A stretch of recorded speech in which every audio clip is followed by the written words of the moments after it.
જય શ્રી કૃષ્ણ મારા વહાલા દર્શક મિત્રોને, ખેડૂત મિત્રોને.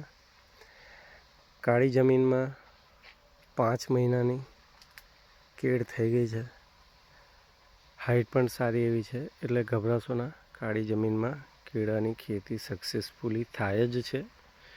હવે આજે આપણે વાત કરવાના છે કે આમાં જ્યારે કેળાનું ફૂલ આવશે, એને લિંગલ કહીએ છીએ, તો એ જ્યારે આવશે ત્યારે હજુ 1 મહિના પછી આવશે, અને જ્યારે કેળા એનું ફ્રૂટ આવી જશે ત્યારે ઉનાળો આવશે.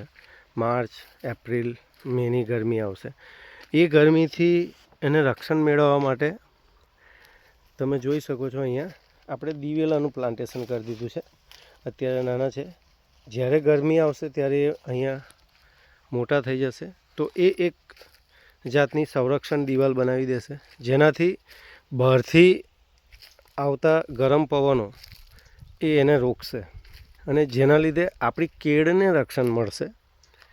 તો કેળને ગરમીથી બચાવવા માટે ચારે તરફ તમારે આવી રીતે દિવેલાનું પ્લાન્ટેશન કરી દેવાનું, જેથી કરીને આપણને જ્યારે કેળાનું ફ્રૂટ આવી જાય, બંચ આવી જાય, ત્યારે એમાં આપણને રક્ષણ મળી જાય, અને આપણી કેળને લૂ ના લાગે, હેવી ગરમ પવન ના લાગે. તમે જોઈ શકો છો, આપણે ચારે તરફ દિવેલાનું પ્લાન્ટેશન કરી દીધું છે. કોઈક મોટા પણ થઈ ગયા છે.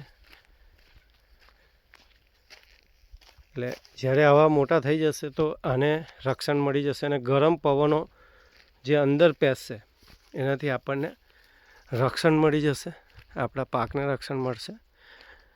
તો આજના માટે આટલું જ. આવા વિડીયો અને જાણકારી માટે ચેનલને ફોલો કરો, સબસ્ક્રાઈબ કરો. Thank you. જય જવાન, જય કિસાન.